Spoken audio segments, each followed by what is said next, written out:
Now imagine buying a GPU but without a GPU. Now, as strange as that sounds, that is exactly what happened to a certain buyer of a second-hand RTX 4090. So in today's video, we're going to dive into a new scam that has emerged on the second-hand GPU market.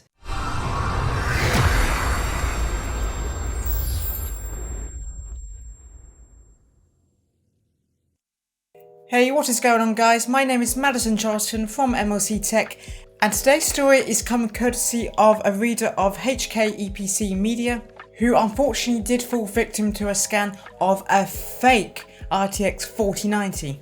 Now, I use the term fake 4090 very loosely because this second-hand scam is very different to the traditional scam that we see on the internet. And that be it where someone takes an old GPU and simply flashes the BIOS of that GPU in order to fake the details that it reports to the system. Now, this GPU was purchased second-hand for a price of $1,660 US. From the outside, the card looked perfect and there was no suspicions raised at all. It was a good price and it looked like it was in decent condition. And when this user picked up the card, there was no obvious signs that this was a fake GPU. And this GPU would then also power on as well with all the light effects fully enabled. But suspicion starts to raise when the fans remained silent. Modern GPUs do have a 0 RPM fan mode, but when you first initially power up the system, they at least rev up a tiny bit just to get them working. And this is where the story gets very interesting.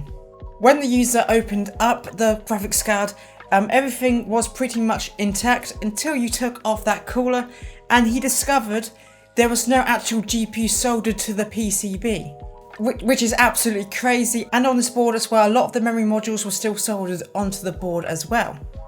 So he technically did get a 4090 board, just not without the GPU attached to it.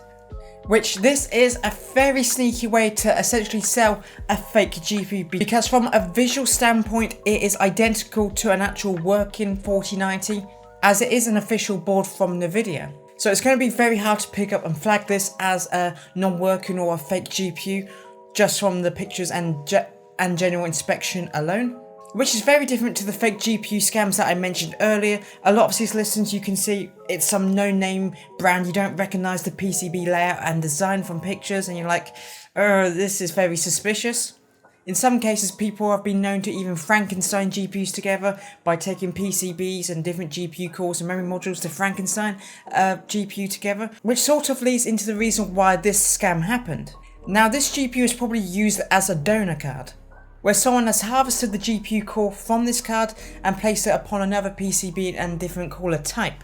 And this is due to the current restrictions in China, where they're getting so scrappy on getting their hands on AI powered cards. And these new cards that are made from this harvested 4090 core are to be sold in bulk to AI farms in China. As Nvidia currently do not make a 4090 designed for server farm use, it's mainly for single GPU systems where they can get plenty of airflow, whereas in a server farm they need more cards to be sandwiched all together, so they want to install a blower type cooler on these cards. I just really wanted to make a video for you people today to discuss this, because this is a new type of scam that I'm not quite used to, and quite frankly it blew my mind that people are actually doing this now, and the high demand for GPU compute power for artificial intelligence is what is driving these scams, especially in Chinese markets. But it just raises the good old question of you can never be too careful when it comes to buying second-hand components. It's always best to verify that the card functions and works before you hand over any sort of money. But this just serves as a reminder you can never be too careful, and scams will always be out there to bite you in the behind. Which reminds me, in the near future I would love to do a video on second-hand buying practices when it comes to computer parts, as there are lots of great deals to be found on the second-hand market, but you've always got to make sure that you cover yourself, because you can never be too sure or too careful. Which is sad to say, because the majority of people selling second-hand components are decent, genuine people, but unfortunately it only takes a small percentage of bad actors to leave a sour taste in our mouths. But don't let that deter you, as there are some fantastic deals to be had, and also cycling computer components and giving them longer lifespans is also a great way to reduce e-waste as well. To close off this video, the last thoughts that I have is that unfortunately we're going to see more cases like this arise in Asia with the current US import restrictions on high powered graphics cards. So So with general users wanting to get their hands on a 4090, they're also having to go to extreme lengths to be able to try and get one of these cards, which makes them more susceptible to fall for scams, unfortunately. Anyway, let me know your thoughts and opinions on the story down below in the comments. Have you ever fallen victim to a second-hand GPU scam in the past? And what are your thoughts and opinions on buying second-hand as a whole? Let me know all of your thoughts in the comments down below. Anyway, I have been Madison Charlton from MLC Tech. Thank you so much for watching this video, and I hope to see you in another video soon. Bye for now.